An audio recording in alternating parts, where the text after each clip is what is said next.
heard we have come to the third meeting of this series that has been arranged. और ये जो सभाएं जिसका संचालन किया गया है उसके तीसरे सत्र में हम आ गए हैं, ऐसा हमने सुना. And the main theme that we are meditating for this series is Change Me, Lord. और जो इसका मुख्य विषय है इन सत्रों का वो ये है, मुझे बदल दो हे प्रभु. We already saw brother sharing or we heard brother sharing of what we looked into the last 2 weeks. और अभी अभी हमने भाई के द्वारा सुना कि पिछले 2 सप्ताह क्या बात कही गई. And we will straight come to the third title or the topic for this series of meditation.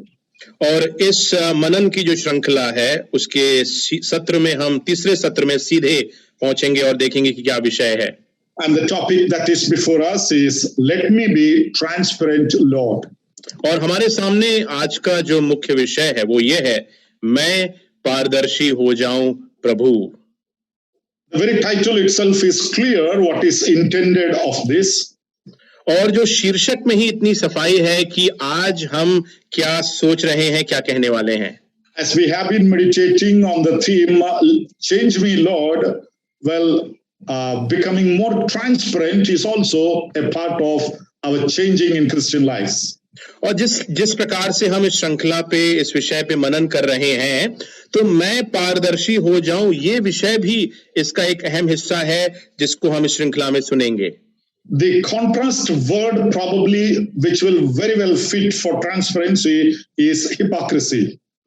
जो एक विरोधाभासिक जो शब्द है इस विषय के लिए, पारदर्शिता के लिए, वो है पाखंडपन. The Lord Jesus Christ very often used the word hypocrisy or hypocrites in relation to certain people in the New Testament. नए नियम में प्रभु यीशु मसीह ने पाखंड या पाखंडियों इन शब्दों का प्रयोग कुछ लोगों के संबंध में किया जब वो पृथ्वी पे थे. If you turn to Matthew's Gospel, chapter 6, verse 5 to 8, मत्ती रचित सुसमाचार उसके 6 अध्याय उसके 5 से 8 आयतों की ओर जब मुड़े, we see in this passage the Lord is talking about a group of people whom he considers as hypocrites. यहाँ पे प्रभु जो है कुछ व्यक्ति विशेष, कुछ झुंड है जिसको पाखंडी करके बुलाते हैं. And he begins in verse 5 by saying to his disciples, and when you pray, you shall not be like the hypocrites. और जब वो इन आयतों की शुरुआत करते हैं, खासतौर से 5वीं आयत पढ़ते हैं, जब तुम प्रार्थना करो तो तुम इन कपटियों के समान ना हो जाओ. Hypocrisy is contrast to being transparent. पाखंड जो है पारदर्शी होने के विपरीत है. That means there is nothing to hide within. कहने का तात्पर्य है कि छुपाने के लिए कुछ भी नहीं है हमारे पास. The greatest battle today man is struggling with is how long or how far I can be transparent. और आज जो युद्ध जिसमें मनुष्य जूझ रहा है वो ये है कि कहां तक और किस हद तक मुझे पारदर्शी होना है. The trend of desire to know everything about the other person at the same time I don't want to be known by him is growing in the human minds. और मानसिक मनों में जो है एक दौर चल पड़ा है जहां पे मनुष्य सोचता है कि मैं कितना अधिक दूसरों के बारे में जान सकूं, इसके बदले कि मैं अपने आप में पारदर्शी हो जाऊं. People like to hear the shortcomings and the failures of others. लोग जो है दूसरों की कमियां, दूसरों की विफलताओं के बारे में सुनने में ज्यादा रुचि रखते हैं.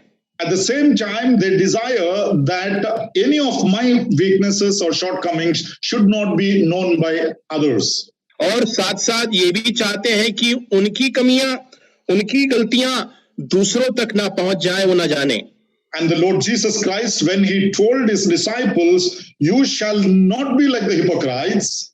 और प्रभु यीशु मसीह ने जब अपने चेलों से कहा कि तुम जो है पाखंडी या कपटी के समान ना होना, he means there are chances that you being a disciple also can be a hypocrite, but don't be so. तो उनका कहने का तात्पर्य यह था कि चेले होने के नाते ऐसा हो सकता है कि तुम भी कपटी हो जाओ, लेकिन ऐसा नहीं होना चाहिए. We have many examples in the scriptures where people were not willing to be transparent but showed themselves as totally different before the public. और हम वचन में कई लोगों के विषय में देखते हैं जो पारदर्शी होना नहीं चाहते थे, लेकिन जब जन समूह के बीच में आते हैं तो बड़ा ही एक अलग सा व्यवहार करते हैं। So when we are meditating on the topic, change me, Lord, or when we are seeking for a change, we need to be willing to be transparent. और जब हम इस विषय पे मनन करते हैं कि मुझे बदल दो हे प्रभु, तो जरूरी है कि मैं पारदर्शी हो जाऊं। ये होना बहुत ही अनिवार्य है। One of the best example that comes to our mind when we say transparent is a glass, a transparent glass. और जो सबसे श्रेष्ठ उदाहरण जो हमारे सामने आता है पारदर्शिता का, वो है एक गिलास। If you look at me through the glass, you are still able to see me, though there is a glass in between you and me. अगर एक शीशे के द्वारा, शीशे को रख के बीच में मुझे आप देखने की चेष्टा करें तो सीधा सीधा आप मुझे देख सकते हैं, क्योंकि उसके बीच में एक शीशा ही है। Nothing can be hidden. कोई भी बात जो है वो छुपाई नहीं जा सकती। Now that is the sense that has been communicated here when the Bible says, be transparent. और यही एक ऐसी समझ है जो बाइबल यहाँ पे बताना चाह रहा है, जब वो कहता है कि तुम जो है पारदर्शी हो जाओ। Now what I want to do this evening is some of the areas where we as disciples or Christians need to be transparent in our lives. तो इसलिए आज के शाम जो है मैं भी ऐसे उन क्षेत्रों को देखना चाहूंगा कि हम मसीह होने के नाते पारदर्शी हों। There are many areas, but there are few that we can consider limiting ourselves to the available time. और ऐसे बहुत सारे क्षेत्र हैं, लेकिन समय का जो अभाव है उसको देखते हुए हम कुछ क्षेत्रों तक ही सीमित रहेंगे। When I say be transparent, it does not mean that everything that happens in my life should be made known to everyone else in the world. No, that's not the meaning I'm trying to say here. जब हम कहते हैं कि पारदर्शी हो जाओ तो कहने का अर्थ यह नहीं है कि मेरे जीवन में जो कुछ भी घट रहा है वो आके संसार को बता दो, ऐसा नहीं कह रहा हूं मैं। We have our own privacy. The Lord gives us the right to be having our own privacies and safeguard that. There is no doubt about it. हम सब की व्यक्तिगत कुछ क्षेत्र हैं, कुछ छुपे हुए क्षेत्र हैं। प्रभु कहता है ठीक है कि आप उसको सुरक्षित रखें, उसमें कोई गलत बात नहीं है। And what is the meaning of hypocrisy? तो फिर पाखंड शब्द का क्या अर्थ है? Hypocrisy is deliberately hiding the fact when you are required to reveal the fact. हाँ, पाखंड यहाँ पे यह है कि जहां पे आप जानबूझकर सत्य को छुपाते हैं, जहां पे आपको सत्य बताने की जरूरत है। That is where we need to be transparent, or Lord, let me be transparent. तो इस क्षेत्र में हमें जो है पारदर्शी होना है और कहना है प्रभु मैं पारदर्शी हो जाऊं। The first factor, the first area of transparency I want to share this evening. आज की शाम जो पारदर्शी होने के संबंध में पहला क्षेत्र, transparent in relation to God. परमेश्वर के साथ जो संबंध है, परमेश्वर के संबंध में पारदर्शिता। What is the need of to be transparent before God? He knows everything. ऐसी क्या जरूरत है कि आप परमेश्वर के सामने पारदर्शी हो? परमेश्वर तो सब कुछ जानता है। But still, the Bible exhorts that, not because God does not know, but He wants us to make ourselves known. लेकिन फिर भी बाइबल हमें प्रोत्साहित करता है, इसलिए नहीं कि प्रभु सब कुछ नहीं जानता, लेकिन वो चाहता है कि हम सब कुछ बताएं प्रभु को। In Luke's Gospel, chapter 16, verse 14-15, we see the Lord is talking about the Pharisees there. यहाँ पे लूका रचित सुसमाचार 16 अध्याय 14 से 15 में प्रभु जो है फारसियों के विषय में बता रहे हैं। There he says, you are the ones who justify yourselves before men, but God knows your heart. यहाँ पे वो कहते हैं कि तुम जो है मनुष्यों के सामने अपने आप को धर्मी ठहराते हो, लेकिन परमेश्वर जो है तुम्हारे मन को जानता है। When you try to justify yourself before man, well, man will understand you based on your words and the external appearances. और जब तुम मनुष्य के सामने अपने आप को धर्मी ठहराते हो तो हो सकता है कि मनुष्य जो है तुम्हारे शब्दों के कारण और तुम्हारे बाहरी प्रतिरूप के कारण शायद उन बातों को मान ले। But God knows the heart. लेकिन परमेश्वर हृदयों को जानता है। So basically, man cannot afford to hide anything from God. That's a standing fact. तो सत्यता यहाँ पे यह है कि देखा जाए तो कोई ऐसी बात नहीं है जो मनुष्य छुपा सकता है। One simple example that comes to my mind here. एक छोटा उदाहरण जो मेरे मन में आता है वो यह है, The father, mother, and the little boy set out to the church on a Sunday morning. माता, पिता और छोटा बच्चा जो है कलीसिया में रविवार की सुबह बैठे हुए थे। And the mother gave a note, a currency to the boy for the offertory and said, "Don't show it to anyone." और माता ने लड़के को जो है एक रुपए दिए दान के लिए और बताया कि किसी को दिखाना मत। And in the church, obviously, the son is sitting with his father. और कलीसिया में जो बेटा था वो अपने पिता के साथ बैठा हुआ था। And all the time, the concentration of the boy is, it should not be shown to the dad because mom said, "Don't show anyone." और हर समय उस लड़के के मन में ये विचार था, वो सोच रहा था कि ये जो पैसा मेरे हाथ में है वो किसी को दिखाना नहीं है, पिताजी को भी नहीं दिखाना, क्योंकि माँ ने ऐसा कहा था। But he doesn't realize mom has taken it from the dad's wallet and given to him. लेकिन वो लड़का इस बात को नहीं जानता था कि माँ ने जो है पिताजी के ही जेब से निकाल के वो पैसा उसको दिया था। This is what happens when we try to hide facts from God. ये होता है जब हम बातों को परमेश्वर से छुपाने की कोशिश करते हैं। God is able to look into the heart of every man. परमेश्वर जो है प्रत्येक मनुष्य के हृदय को देख सकता है। God is able to put thoughts and plans into the hearts of man according to his purpose. अपनी इच्छा अनुसार, उद्देश्य अनुसार परमेश्वर जो है विचारों को, बातों को मनुष्यों के हृदय में डाल सकता है। God has given man the freedom of will to discern, plan and to act, for which man is accountable. सोचने के लिए, क्रिया को आगे बढ़ाने के लिए, इन सब बातों को करने के लिए स्वेच्छा को परमेश्वर ने मनुष्य को दिया है। We also see what is highly esteemed by men is abomination in the sight of God. और हम यहाँ पे ये भी देखते हैं कि मनुष्य के द्वारा जो चीज अत्यधिक सम्मानित मानी जाती है वो परमेश्वर की दृष्टि में घृणित है।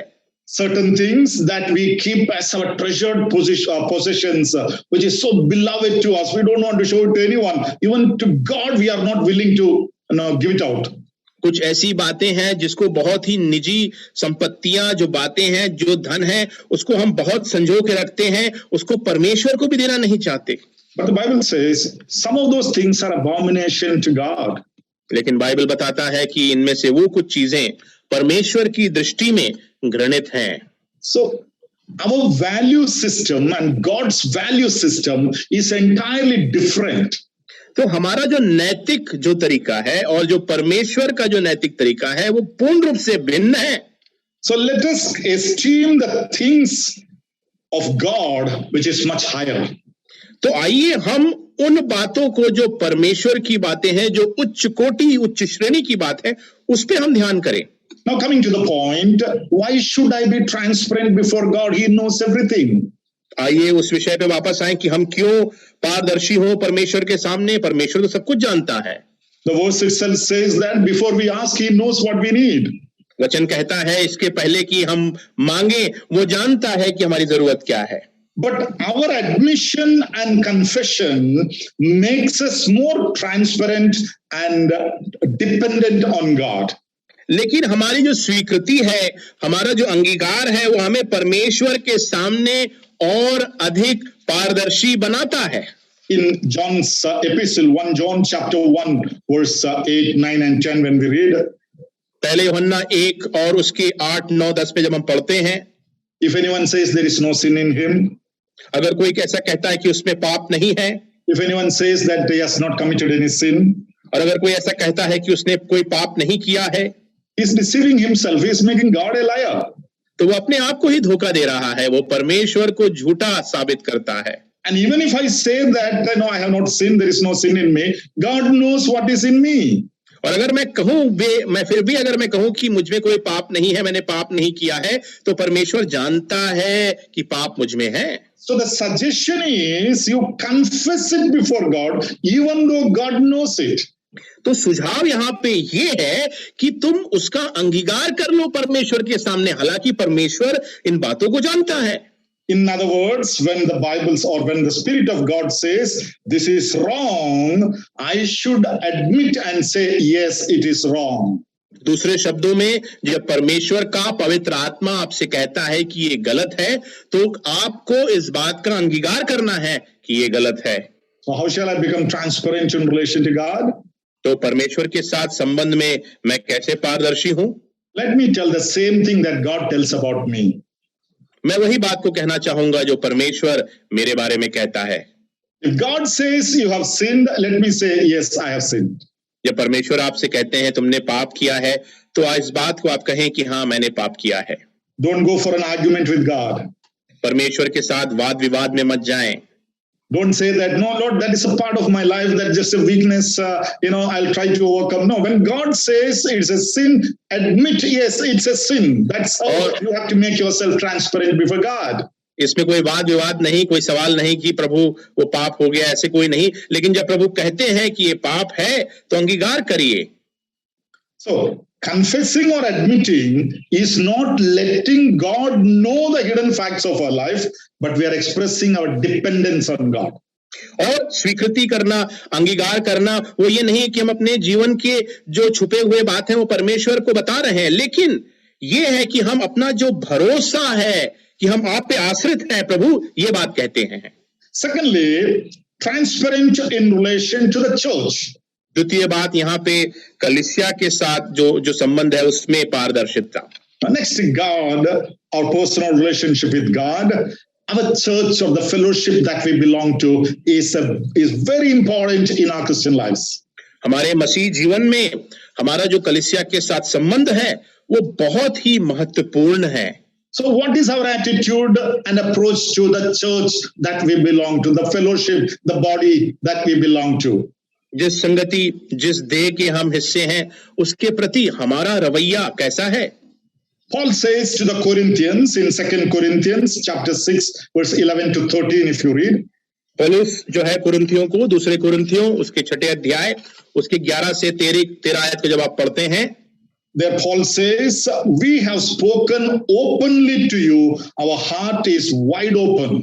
तो वहां पे कुरिन्थियों से कहता है कि हमने खुलकर तुमसे बात की है, हमारा हृदय तुम्हारी ओर खुला हुआ है। And then he says, now in return for the same, you also be open. और वो कहता है कि इसके बदले में जो है तुम्हारे मन भी ऐसे खुले हो। Now, when we say transparent in relation to the church, this must be our attitude. और जब हम कहते हैं कलीसिया के संबंध में पारदर्शिता, तो ये रवैया हमारा होना चाहिए। Let my heart be open to the church. In return, let them also be open to me. कि मेरा हृदय कलीसिया के प्रति जो है खुला हो और बदले में कलीसिया का हृदय भी मेरे प्रति खुला हो। My friend who is listening to me this evening, मेरे मित्र जो आज शाम मेरी बात सुन रहे हैं, are you a mystery to the church that you belong to? क्या आप अपने कलीसिया के प्रति एक रहस्य हैं? Are you a visitor or a guest to the church that you belong to? क्या आप उस कलीसिया में जहां जाते हैं वहां पे केवल एक मेहमान हैं आप? I'm not talking about you going as a guest or a visitor once in a way somewhere. I'm talking about the basic fellowship, the church that you belong to always. मैं वो बात नहीं कह रहा हूं कि कहीं पे आप एक बार गए मेहमान की तरह किसी कलीसिया में, नहीं, मैं वहां की बात नहीं कर रहा हूं, मैं उस कलीसिया की बात कर रहा हूं जहां के आप हैं। Every fellowship and congregation have the right to know and understand the rest of its members. प्रत्येक संगति, प्रत्येक कलीसिया को ये अधिकार है कि बाकी सदस्यों को वो जाने और समझे। In Acts chapter 9 verse 26 and 27, प्रेरितों के काम 9:27 में हम इस प्रकार से पढ़ते हैं, when Saul later became Paul, he was brought first to the church. There was a lot of fear and doubt about him among the believers. Saul जब पौल बना तो पौलुस को जब कलीसिया में लाया गया तो विश्वासियों के बीच में पौलुस के संबंध में बहुत सारा डर था। And Barnabas is introducing him, who he is, what is his background. और बरनबास जो है पौल का जो है परिचय कराता है और बताता है कि इसकी पृष्ठभूमि क्या है। See, every member of the church must be made known to the rest of the church. You should not be a mystery to the church. और प्रत्येक सदस्य, प्रत्येक जो जन है कलीसिया का, वो हर एक से अवगत हो और आप कलीसिया के लिए एक रहस्यमय बात ना हो। It is the privilege and the obligation of the church because you are enjoying the spiritual fellowship from that church. ये कलीसिया का सौभाग्य और जिम्मेदारी भी है क्योंकि आप उस कलीसिया में संगति का आनंद उठा रहे हैं. Let me not be a casual member. There is nothing called as casual members in the Church of God. कलीसिया में एक हल्के रूप से आप एक सदस्य हैं. कोई हल्के रूप से आप सदस्य नहीं हो सकते परमेश्वर की कलीसिया में. Whatever the ministry you are assigned, you are doing in the church, whether you're a silent member or an outspoken member, you are the part of the church and you need to be transparent there. और आपकी सेवा चाहे जो भी हो कलीसिया में, आप चुप रह के सेवा करते हैं, आप आगे बढ़कर बोल के सेवा करते हैं, लेकिन आपको चाहे जैसे भी आप हो, आपको कलीसिया में पारदर्शी होना है. And the church itself must be transparent to all its members. और कलीसिया को भी अपने सदस्यों के प्रति पारदर्शी होना है. I don't think that we have a committee who's managing the church. They know everything. We don't know anything. It's not like a ruling party and the opposition party in the Church of God. और ये ऐसा नहीं हो कि भैया कुछ लोग हैं जो सब चीज का संचालन करते हैं, कमेटी के मेंबर हैं. इस तरह से नहीं है कि भैया अभी अधिकार में ये हैं और ये विरोध लोग हैं. ऐसा नहीं है. Every individual has the obligation to make himself known to the church, and the church must be known to the members of the church. That is where the transparency in relation to the church plays. तो कलीसिया के प्रत्येक सदस्य को का दायित्व है कि स्वयं को कलीसिया के प्रति पारदर्शी बनाए और कलीसिया भी अपने आप को लोगों के प्रति पारदर्शी बनाए. And church, when we say, though it consists of individuals, there are families in the church. और हालांकि ये व्यक्तिगत लोगों से लोग कलीसिया बनती है, लेकिन वहां पे परिवार भी हैं कलीसिया में. So sharing the needs and the context of each families for the prayer and support of the church is quite scriptural. इसलिए अगर आप वचन के रूप में देखें तो कलीसिया के प्रत्येक जो परिवार की जरूरतें हैं और उनके जो संदर्भ हैं, उनको प्रार्थना और समर्थन के लिए साझा करना बहुत जरूरी है. James says in James chapter 5, now if somebody is suffering, somebody is sick, let the church know it, let the elders come and pray. याकूब उसके 5वें अध्याय में कहता है कि कलीसिया में कोई बीमार है, कोई मुश्किल के दौर से जा रहा है, तो बताइए, प्राचीनों को बताइए, वो आके प्रार्थना करें. So when there is a problem, when there is a need in a family, don't keep it as a top secret. We should have the willingness to make the church know about it so that they can pray for us. तो किसी परिवार में अगर कोई समस्या है, कोई दिक्कत है, तो उसको एक रहस्यमय बात, गुप्त बात बन के आप बना के ना रखें, बताइए कलीसिया में, ताकि वो आके आपके लिए प्रार्थना कर सकें. Each family in the church is an undivided and inseparable part of the church. हर एक जो परिवार है कलीसिया में, वो कभी भी ना अलग होने वाला हिस्सा है कलीसिया के अंदर. While the family has their own discipline within themselves, the common concerns must be made known to the church. हालांकि परिवार का एक अपना ही व्यक्तिगत एक बात हो सकता है, लेकिन जो सामान्य जो चिंताएं हैं वो कलीसिया के साथ बांटना जरूरी है. Apart from this, the intra-family relationships. हाँ, जो परिवार के आपस में जो एक संबंध होता है उसके बदले. We are all so many families in our church, and Sunday we all come to the same place and get back, and then we have nothing more to do with one another.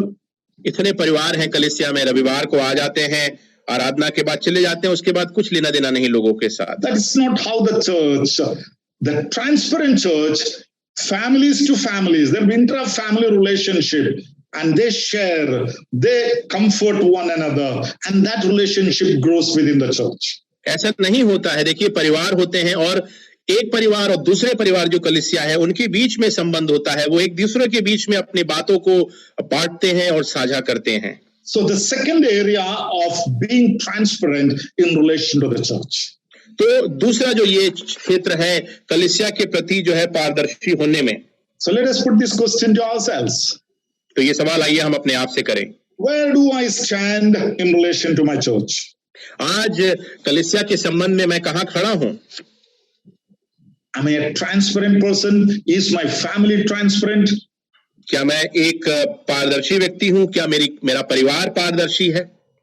Or do I have so many things to hide from the rest of the people in the church? और या फिर मेरे पास बहुत सारी चीजें हैं छुपाने के लिए कलीसिया के लोगों से? No, the Bible suggests let us be transparent in relation to our churches. Bible इस बात का सुझाव देता है कि हम अपनी कलीसिया के प्रति पारदर्शी हों। Let me go to the third area of our transparency. मैं अब अपने तीसरे क्षेत्र में इस पारदर्शिता के विषय में बात करूंगा। Transparent in personal relationship. व्यक्तिगत संबंधों में पारदर्शी होना। I was talking about transparent to the church. अभी हम कलीसिया से पारदर्शी होने के विषय में देख रहे थे। That was more on a general level. ये एक सामान्य तरीके से है। But when I talk about transparent in personal relationship, लेकिन जब हम व्यक्तिगत संबंधों में पारदर्शी होने की बात करते हैं, it is more specific in nature that individual to individual. तो ये बहुत ही व्यक्ति विशेष हो जाता है, एक व्यक्ति और एक दूसरे व्यक्ति की बात हो जाती है। Now, in our fellowship or in the community that we live, we are all having the personal relationship with one another. हम जिस समुदाय में, जिस कलीसिया में रहते हैं, तो हम सबका जो है एक दूसरे के साथ एक व्यक्तिगत संबंध होता है। When I was meditating on this area of personal relationship or transparency in personal relationship, जब मैं व्यक्तिगत संबंधों और व्यक्तिगत संबंधों में पारदर्शिता के बारे में मनन कर रहा था, I was confused because there are so many examples which to select. तो मैं थोड़ा हैरान सा हो गया, गड़बड़ी में हो गया कि भाई कौन सा उदाहरण मैं इसमें चुनूं, बहुत सारे हैं। Then finally I came across one little verse from Romans chapter 16 and verse 16. और फिर मैंने इस छोटे से एक आयत को जो रोमियो 16 और 16 है उसको देखा। Greet one another with a holy kiss. आपस में पवित्र चुम्बन से नमस्कार करो। When I read that, I understood this sums up the whole thing of intrapersonal relationship. जब मैंने इस बात को पढ़ा तो मैं समझ गया ये सारी बातों को एकदम एक जगह पे ले आता है जहां पे एक दूसरे के साथ संबंध की बात होती है। When he says greet one another, it is very personal and individual, one to one. जब वो कहता है कि एक दूसरे को नमस्कार करो तो वो बहुत ही व्यक्तिगत है, वो एक व्यक्ति और दूसरे व्यक्ति के बीच में है। And then he says not just a kiss but a holy kiss. तो वहां पे केवल चुंबन के बारे में नहीं कहता, कहता है पवित्र चुंबन। So that word holy is the thing that need to exist in personal relationship. व्यक्तिगत संबंधों में पवित्रता वो एक विषय होना जरूरी है। Holiness in relationship to one another. एक दूसरे के साथ संबंध में पवित्रता। That means there is nothing unholy, there is nothing unworthy in between me and him. तो इसका मतलब यह है कि कोई भी अपवित्र बात नहीं है, कोई भी अयोग्य बात नहीं है मुझ में और उसमें। Church, though a congregation, is built upon individual relationship. हाँ, कलीसिया हालांकि एक समूह है, वह व्यक्तिगत संबंधों पर बना हुआ है। In Romans chapter 12, we read about the various gifts given to the individuals. Romeo 12 में अलग अलग जो वरदान जो है व्यक्ति विशेष को दिया गया है उसके विषय में हम पढ़ते हैं। Now each individual is given a gift. प्रत्येक जो लोग हैं कलीसिया में व्यक्ति विशेष हैं, उनको कुछ न कुछ वरदान दिया गया है। The individual himself is given as a gift to the church, but the gift is vested with the individual. और हालांकि देखा जाए तो एक व्यक्ति विशेष स्वयं अपने आप से कलीसिया को दान है, लेकिन उस व्यक्ति विशेष को ही वरदान दिए गए हैं। So all these gifts put together only helps the church to function and move forward.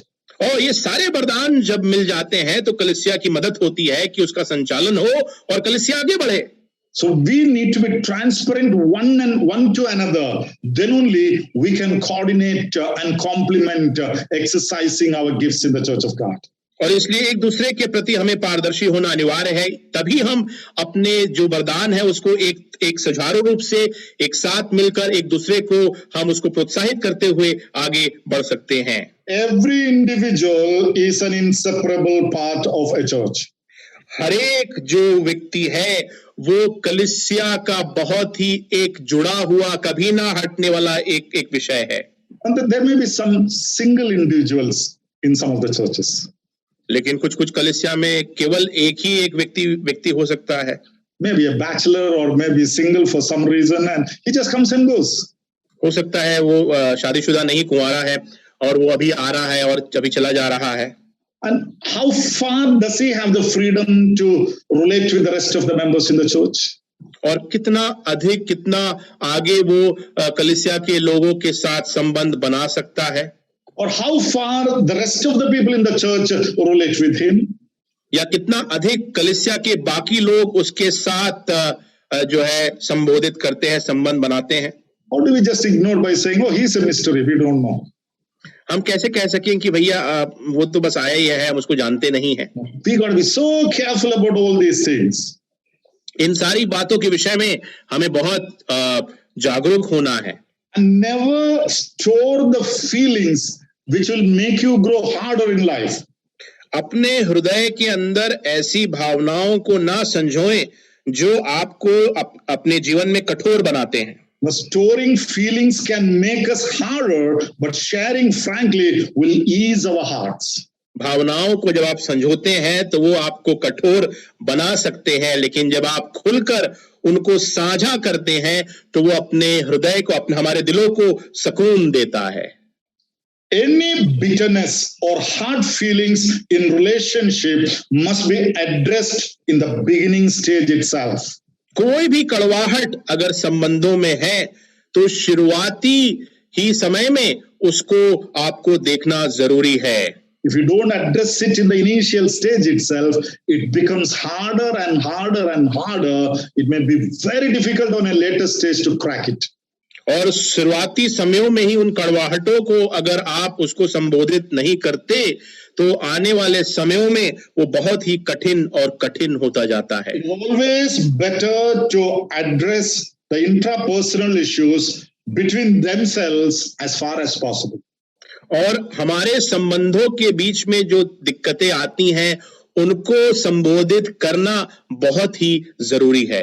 If it's a personal problem, individually, intrapersonal relationship, I have a problem with another brother, he has a problem with me. Now, let us try to settle it among ourselves before it is made a public news in the church.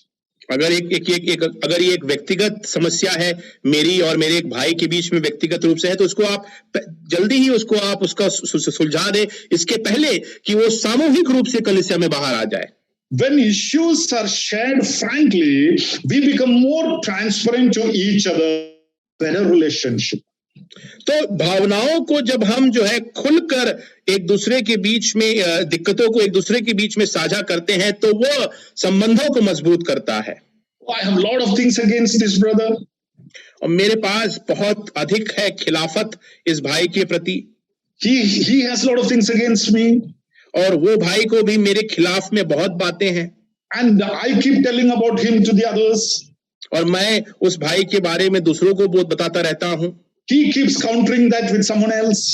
और वो जो है उसका सामना किसी और के साथ करता रहता है. How far this will go on in the lives of the Christians in the Church of God? मसीहों के जीवन में कलीसिया के अंदर किस हद तक, कब तक ये चलता रहेगा? We are making things harder. वो और चीजों को मुश्किल करते जा रहे हैं. On the other hand, just imagine like this. I decide, let me be transparent, Lord. और दूसरे तरीके से आप सोचिए कि आपने इस बात को सोच लिया कि हे प्रभु, मैं पारदर्शी होऊंगा. I take the initiative to meet that brother and straight talk to him. Brother, there was a problem with me. I have some misunderstandings. Why not we talk it out and start relating better? और क्यों ना मैं खुद उसमें हिस्सेदारी लेता हूं, आगे बढ़ता हूं और उस भाई के पास जाके कहता हूं, हाँ भाई, कुछ तो हमारे बीच में आपसी संबंध में दिक्कतें थी, मैं उस बात को मानता हूं और उसको आप सीधा करें. What blocks us from doing that? ऐसा करने से हमें क्या रोकता है? My egos. मेरा अहम. I have to answer for that. Why am I not able to do that? इसका उत्तर हमें चाहिए. मैं क्यों नहीं कर पा रहा हूं ये? Do I think I'm greater than him, so let him come first? क्या मैं ऐसा सोचता हूं कि मैं उससे बढ़कर हूं, बड़ा हूं, पहले वो आवे? That is not the principles that the Lord has taught us. परमेश्वर ने इन सिद्धांतों को हमें ऐसा नहीं सिखाया है. So when issues are shared frankly, we become more transparent and our relationship becomes more stronger in the coming days. और जब हम जो दिक्कतें हैं, परेशानियां हैं, उनको खुलकर बांटते हैं तो हमारे संबंध जो है और मजबूत होते हैं और हम और अधिक पारदर्शी होते हैं. But however, if there is a emotional difficulty in taking the initiative, even though I have a desire to be transparent and settle the issue, लेकिन अगर कोई ऐसी समस्या है जो भावनात्मक समस्या है कि आप खुद से आगे नहीं बढ़ के जाके ले सकते हैं, तो then probably I may have to seek the help of a third person. तो ऐसी परिस्थितियों में हो सकता है कि एक तीसरे व्यक्ति की मदद मुझे लेनी पड़ सकती है। Even the Gospels, the Lord Jesus lays that principle. सुसमाचारों में प्रभु यीशु मसीह ने स्वयं उन सिद्धांतों को स्थापित किया। If you see a problem in a person, first talk to him. अगर किसी व्यक्ति में कोई समस्या आपको दिखती है तो पहले खुद जाके बात करो। If it is not settled, just take 2 or 3. अगर कोई निदान नहीं निकलता, उसमें से 2 और 3 लोगों को और लेके जाओ। Then also it is not settled, then let the church know. फिर भी अगर उससे कोई निदान नहीं होता तो आप कलीसिया को बता दो। In the book of Philippians chapter 4, we see Paul laying an example there. फिलिपियों 4 में पौलुस एक उदाहरण वहां पे दे रहे हैं। In verse 2 and 3, he talks about 2 sisters who had problems. 2 और 3 में जहां पे वो बहनों के विषय में बताता है जिनको समस्या थी। Now we don't know what is the problem exactly there. वहां पे क्या समस्या थी उसके बारे में हमें ठीक पता नहीं है। But Paul is telling, help these women. लेकिन पौलुस कहता है कि इन स्त्रियों की मदद करो। So sometimes some mature Christians will have to take up the leadership or initiative in solving this problem between the two and restore their intrapersonal relationship. किसी समय पे किसी न किसी परिपक्व विश्वासी को आगे बढ़कर अध्यक्षता लेनी होगी कि इन दोनों की समस्या की जो व्यक्तिगत जो समस्या है उसको वो दूर कर सकें। But even the mediator's role, the third person's role, he should be transparent, not one-sided. हाँ, इसमें जो है मध्यस्थता जो कराता है उसकी भी बड़ी जिम्मेदारी है कि वो भी जो है पारदर्शी हो, एक तरफा ना हो जाए। So let me be transparent in my personal relationship. इसलिए अपने व्यक्तिगत संबंधों में मैं पारदर्शी बनूं। Let me come to the fourth area there where we need to be transparent. आइए चौथे क्षेत्र को देखें जहां पे हमें पारदर्शी होना है। Transparent in family relationship. पारिवारिक संबंधों में पारदर्शिता। The Bible is so explicit about the family relationships. Bible पारिवारिक संबंधों के बारे में बहुत ही साफ है। In the New Testament Gospels, the Lord Jesus talks about the relationship. नए नियम में सुसमाचारों में प्रभु यीशु मसीह इन संबंधों के बारे में बात करते हैं। In Ephesians chapter 5, we see Paul gives the instructions about the family relationship. इफिसियों की पत्री 5वें अध्याय में पारिवारिक संबंधों के विषय में पौलुस निर्देश देते हैं। And then he says there, for this reason a man shall leave his father and mother and be joined to his wife, and the two shall become one flesh. और इफिसियों 5:31 में पौलुस कहते हैं, इस कारण मनुष्य माता पिता को छोड़कर अपनी पत्नी से मिला रहेगा और वह दोनों एक तन होंगे। You know, family is considered very important factor in Christian life. मसीही जीवन में परिवार को बहुत ही अधिक महत्व दिया गया है। Through the family, God communicates a lot of things. और परिवार के द्वारा जो है परमेश्वर बहुत सारी चीजों को करता है। Family is the most primary and important factor for God to accomplish His plans on the earth. परमेश्वर की जो योजना जिसको वो पृथ्वी पे पूर्ण करना चाहता है उसके लिए परिवार सबसे प्राथमिक और महत्वपूर्ण तत्व है। Now the Christ Church relationship is compared to the family relationship. मसीह कलीसिया के संबंध को भी पारिवारिक संबंध से जोड़ा गया, उसकी तुलना की गई है। So we saw the transparency needed in the church relationship. अभी हमने देखा कि कलीसिया के संबंध में पारदर्शिता चाहिए। If that has to be reflected, we have to be transparent in our church relation, in our family relationship also. अगर उसकी झलक सामने आनी है तो हमें अपने पारिवारिक संबंधों में भी पारदर्शी होना पड़ेगा। So when facts are hidden between the members of the family, the foundation of the family unity is affected. और जब सत्यता को, जब बातों को परिवार के बीच में छुपाया जाता है तो जो परिवार का जो नींव ही हिल जाता है। What is the Bible saying there? What is the comparison that the Lord is telling there?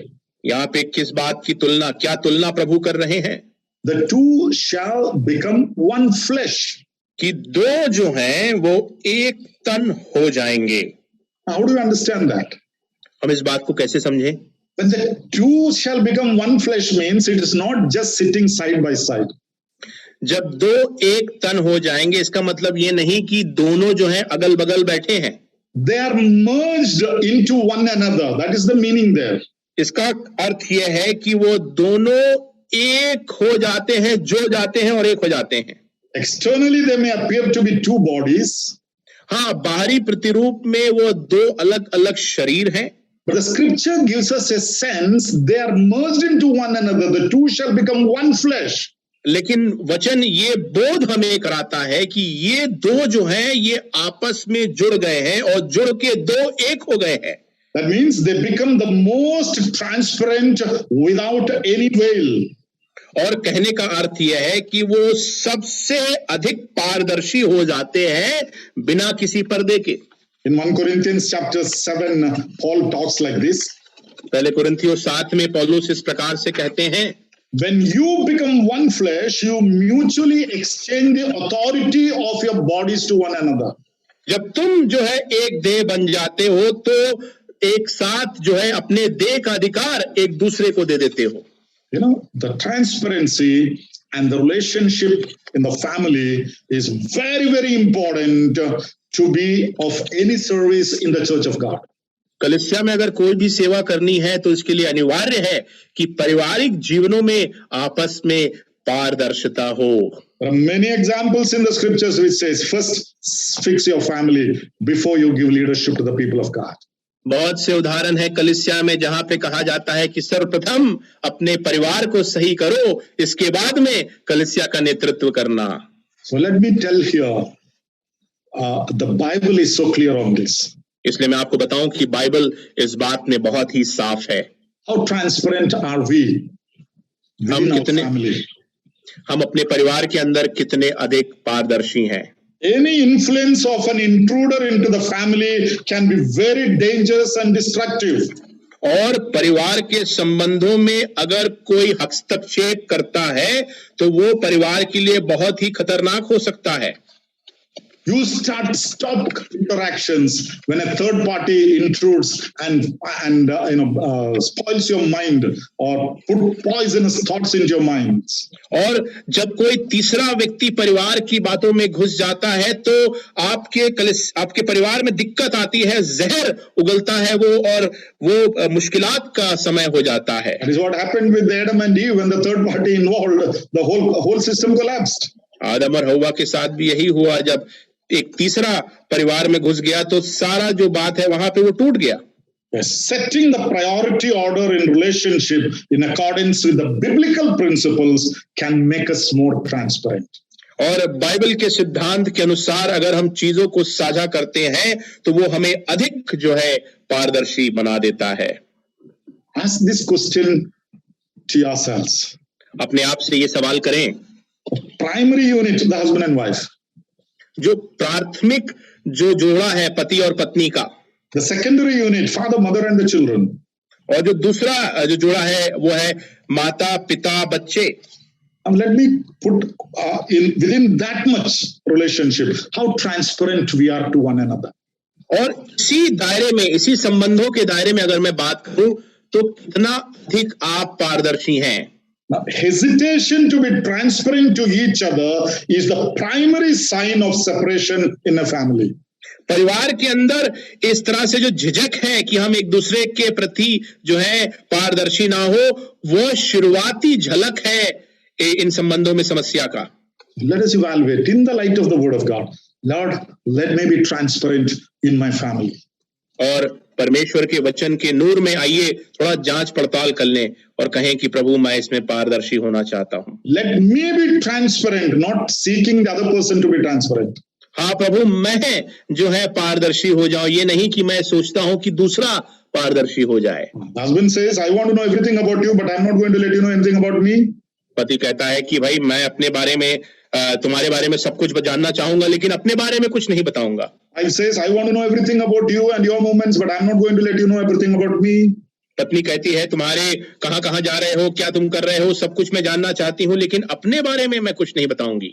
That is not transparency. ये पारदर्शिता नहीं है. It's a biblical principles. One flesh, nothing to hide, without any veil. Relate with one another. Lord, let me be transparent in my family. ये एक Bible का सिद्धांत है, एक देह और कोई पर्दा नहीं है बीच में। आइए हम अपने परिवारों में पारदर्शी हों। Let me come to the fifth area of our transparent life. अपने जीवनों के पांचवें क्षेत्र जहां पे पारदर्शी होना उसके बारे में बताना चाहूंगा। Transparent in financial matters. वित्तीय या आर्थिक मामलों में पारदर्शी होना।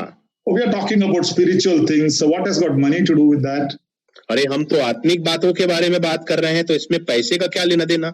That is all worldly things. We will handle it in the worldly way, but let us not bring it into the spiritual things. ये धन पैसा ये तो संसारिक बात है, इनको संसारिक तरीके से हम देख लेंगे, क्यों हम इसमें आत्मिकता में लेके आए इसको? But you know the Bible talks about money matters. लेकिन क्या आपको पता है पैसों के विषय में बाइबल बताता है, बात करता है? The Lord Jesus Christ spoke about money matters. प्रभु यीशु मसीह ने खुद पैसे के संबंध में कहा। In the epistles, apostles taught about money matters. पत्रियों में प्रेरितों ने पैसों के विषय में सिखाया। And the Bible insists on transparency in financial matters. और आर्थिक मामलों में पारदर्शिता के बारे में बाइबल जोर देता है।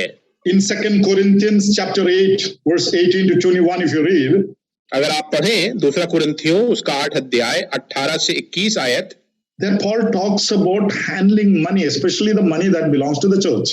और वहां पे पौलुस जो पैसा है, खास तौर से जो कलीसिया का पैसा है, उसको कैसे उसको देखना है, देखरेख करना, उसके बारे में कहता है। And one of the statements that he makes there is, lest anyone should blame us in this lavish gift which is administered by us, providing honorable things not only in the sight of the Lord but also in the sight of man. और यहाँ पे जो बात कही गई है कि इन बातों के विषय में चौकस रहें कि इस उदारता के काम के विषय में जिसकी सेवा हम करते हैं कोई हम पे दोष न लगाए। He says not only in the eyes of God but also in the eyes of man when he talks about transparency regarding financial matters. आर्थिक बातों में जब वो कहता है तो केवल परमेश्वर की निगाहों में ही नहीं लेकिन मनुष्य के सामने भी वह पारदर्शिता के बारे में कहता है। Don't just try to get away by saying, Lord, my conscience is clear before you. हाँ, इतना कह कि आप भागने की कोशिश ना करें कि प्रभु मेरा विवेक आपके सामने साफ है। Let no one criticize you. Let no one look down upon you on these money matters. Paul is very clear there. पौलुस बहुत ही साफ है कि कोई भी पैसों के संबंध में तुम्हें नीचा ना करे, तुम्हारी आलोचना ना करे। When it is the church money, जब ये कलीसिया का धन है, Bible talks about that. Bible इसके बारे में बताता है। When it is your personal funds, the Bible talks about that. जब तुम्हारा ये व्यक्तिगत धन होता है तो बाइबल उसके बारे में भी बताता है। 1 Timothy chapter 6 and verse 10, Paul says, the love of money is a root of all kinds of evil. पहले तिमोथियों में हम पढ़ते हैं पौलुस कहता है कि पैसे का जो प्यार है वो हर तरह की बुराई का जड़ है। When man becomes very possessive of money, he naturally tends to hide the facts to protect his possessions. और जब मनुष्य धन का लोभी हो जाता है तो वो बहुत सारी बातों को छुपाता है अपने उस औहदे को बनाए रखने के लिए। When money is loud, it gives way to all kinds of evil which cannot be transparent before the people. जब प्रेम पैसे से किया जाता है तो हर प्रकार की बुराइयों का वो उत्पाद करता है जो इस पारदर्शिता को रोक देता है। You don't like to expose the ones whom you love, isn't it? हाँ, जिससे आप प्रेम करते हैं, प्यार करते हैं, उसका खुल्लम खुल्ला आप नहीं करना चाहेंगे। Same way, if you love money, you don't want to expose it. और इसीलिए इसी प्रकार से जब पैसे से भी आप प्रेम करेंगे तो उसको भी आप खुल के नहीं दिखाना चाहेंगे। In the church or in private life. चाहे कलीसियाई जीवन में हो चाहे व्यक्तिगत जीवन में हो। Every member of the church has the right to know the financial status of the church that he belongs to. और कलीसिया की जो आर्थिक जो स्तर है उसके बारे में जानने का अधिकार हर कलीसिया के व्यक्तियों को है जिस कलीसिया के आप हिस्सा हैं। Transparent not only in the eyes of God but also in the eyes of man. केवल परमेश्वर की निगाहों में पारदर्शी नहीं लेकिन मनुष्य की निगाहों में भी। In Matthew's Gospel, chapter 22, verse 17 to 21, if you read that passage, मत्ती उसके 22 और उसके 17 से आगे पढ़ें आप उस हिस्से को अगर, the Lord gives a very classic statement there. बड़ा ही सटीक जो है बात प्रभु कह रहे हैं वहां पे। Give to Caesar what is Caesar's and give to God what is God's. वो कहते हैं जो सीजर का है वो जो कैसर का है वो कैसर को दे दो और जो परमेश्वर का है वो परमेश्वर को दे दो। What is hypocrisy? पाखंड क्या है? What is supposed to be revealed, if you deliberately hide, that is hypocrisy and not being transparent. पाखंड वो है कि जिस बात को आपको बताना जरूरी है, बताना है, उसको आप छुपाते हैं तो वो पाखंड है। We got to be submissive to our authorities, the government which is instituted and allowed by God, no matter what party they are. और हमें अपने अधिकारियों के अधीन में होना है, सरकार के अधीन में होना है, परमेश्वर के द्वारा नियुक्त किए गए हैं। इससे कोई फर्क नहीं पड़ता कि किसकी सरकार है। He's very clearly talking about paying taxes here. और यहाँ पे बड़े साफ रीति से बता रहा है कि अपने कर को आप पे करें, कर देना जरूरी है। Most of the things our conscience is the judge, isn't it? और बहुत सारी चीज जो है हमारे विवेक को छूती है, ऐसा होता नहीं है क्या? Oh, my conscience says, okay, I have my own justification, so I can hide certain facts. Okay, your conscience says nobody may be able to catch you. But there is a God who says, first give to Caesar what is his. कई बार अपने विवेक से आप कहते, विवेक के बलबूते पे कहते हैं हाँ ठीक है, मेरा विवेक कहता है कि कोई बात नहीं, बताने की जरूरत नहीं, लेकिन प्रभु यहाँ साफ कह रहे हैं कि जो कैसर का है उसको दिया जाए। It's very clear there. यहाँ बहुत साफ है वो। So we need to be transparent in money matters. इसलिए आर्थिक संबंधों में, बातों में हमें पारदर्शी होना है। Let my wife know from where I am getting the funds.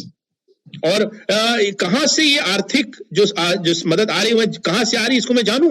Let the husband know where she is getting the money from. हाँ, पति और पत्नी के बीच में पत्नी भी जाने और पति भी जानने की कहां से ये धन आ रहा है। Let the children know how the parents are taking care of them. और बच्चे इस बात को जाने कि कैसे उसकी देखरेख की जा रही है। So if we become hypocrites, hiding the facts and telling them, now one fine morning, the whole family may be in trouble.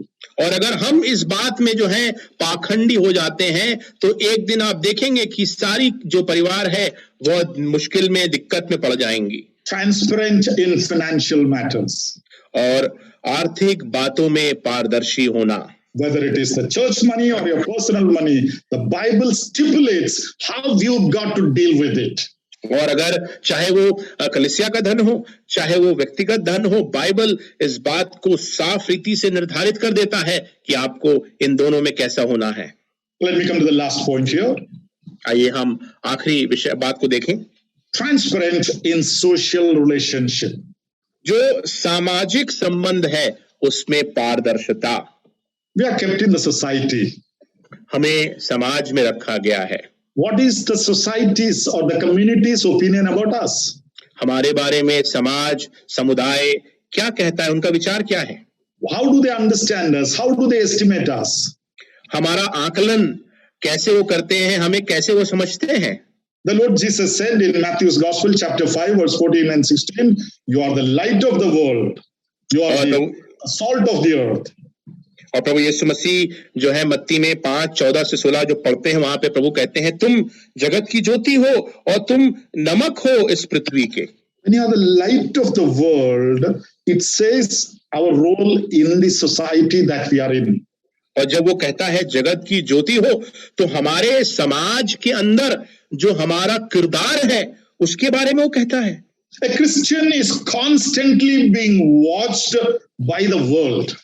एक मसीह को जो है दुनिया, संसार लगातार उनकी नजर उस पे बनी रहती है। The eyes of the world is always behind the disciples. संसार की जो निगाह थी चेलों के पीछे हमेशा बनी रही। This is not just now, it is right from the time of the Lord Jesus. ये अभी हाल फिलहाल में हुई बात नहीं है, प्रभु यीशु मसीह के समय से ही चलता आ रहा है। Matthew's Gospel, chapter 12, we read one incident where whatever the disciples were doing, where they're going, what they're eating, where they're walking, whether they're washing their hand, everything was being watched by the people. मत्ती 12 में पढ़ते हैं चेले चाहे कुछ भी कर रहे हो, धो रहे हो, खा रहे हो, चल रहे हो, हर एक बातों को लोग देख रहे थे। We are living in a tricky world which is closely observing us. बहुत ही चालाक संसार के अंदर हम जीवन व्यतीत कर रहे हैं, जो बड़ी नजदीकी से हमारा आकलन कर रहे हैं। Our social relationship is always communicating some message to the people around us. हमारा जो सामाजिक संबंध है हमारे लोगों के बीच में कुछ न कुछ बातों को बताता जा रहा है। Are we transparent before them? क्या हम इन लोगों के सामने पारदर्शी हैं? As I said, we have the legitimate right of our personal privacy. So I'm not talking about that.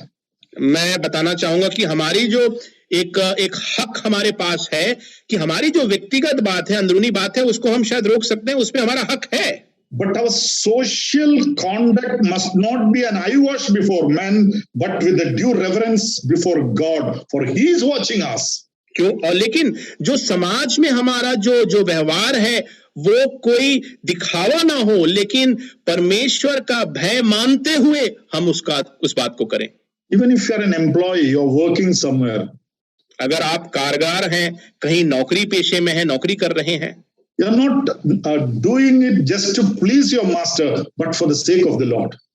वहां पे अगर आप नौकरी कर रहे हैं तो अपने स्वामी को खुश करने के लिए नहीं कर रहे हैं, लेकिन प्रभु के लिए आप कर रहे हैं। A transparent personal life strengthens the witnessing power of a Christian. एक व्यक्तिगत पारदर्शी जो जीवन होता है, एक मसीह का साक्षी देने की शक्ति को मजबूत करता है। The Lord Jesus said, if you love one another as I loved you, the world will know that you are my disciples. प्रभु यीशु मसीह ने कहा कि तुम अगर मुझ जैसा प्रेम करोगे एक दूसरों से, तब दूसरे तुमको देख के जान पाएंगे कि तुम मेरे चेले हो। He did not say that if you preach like I preach, they will know that you are my disciples. प्रभु यीशु मसीह ने ऐसा नहीं कहा था कि मेरी तरीके से प्रचार करोगे तब वो जान पाएंगे कि तुम मेरे चेले हो। No, let us live like the Lord so that we may be transparent to the society. आइए हम परमेश्वर प्रभु की तरह जिएं ताकि समाज के लिए हम लाभदायक हो सकें। The primary purpose of our being placed in the society is that we may be witnesses to the Lord. जो प्राथमिक उद्देश्य है जिसके लिए हमें इस समाज में रखा गया है वो ये है कि हम परमेश्वर के गवाह हों। So we think, okay, we are Christians in the church, we are fine, but outside world, they are all our enemies, they are all contrast to our faith, we are not going to be transparent before them. But that's not what the Bible says. हम सोचते होंगे कि भाई कलीसिया के अंदर तो ठीक है, लेकिन जब संसार में जाते हैं तो इस तरह की जरूरत नहीं है पारदर्शिता की, क्योंकि वो तो हमारे दुश्मन हैं, वो हमारे खिलाफत में है। ऐसा परमेश्वर का वचन नहीं सिखाता। In every relationship in the social life, we must practice the transparency. हमारे सामाजिक संबंधों में, हर एक संबंधों में हमें पारदर्शी होना है। My look at the other person. जो मैं दूसरे एक व्यक्ति को देखता हूं, मेरी निगाहें, maybe a man or a woman, my very look, I must be transparent without any hypocrisy within me. तो चाहे पुरुष को देख रहा हूं, चाहे स्त्री को देख रहा हूं, जो देखना जो है वो किसी पाखंड के बगैर हो, उसमें पारदर्शिता हो। My interactions with my colleagues, I must be transparent there. जिनके साथ मैं काम काज करता हूं, मेरे संवाद उनके साथ पारदर्शी हो। Yes. When we have many things to hide from the society, we lose our credibility to witness to the world.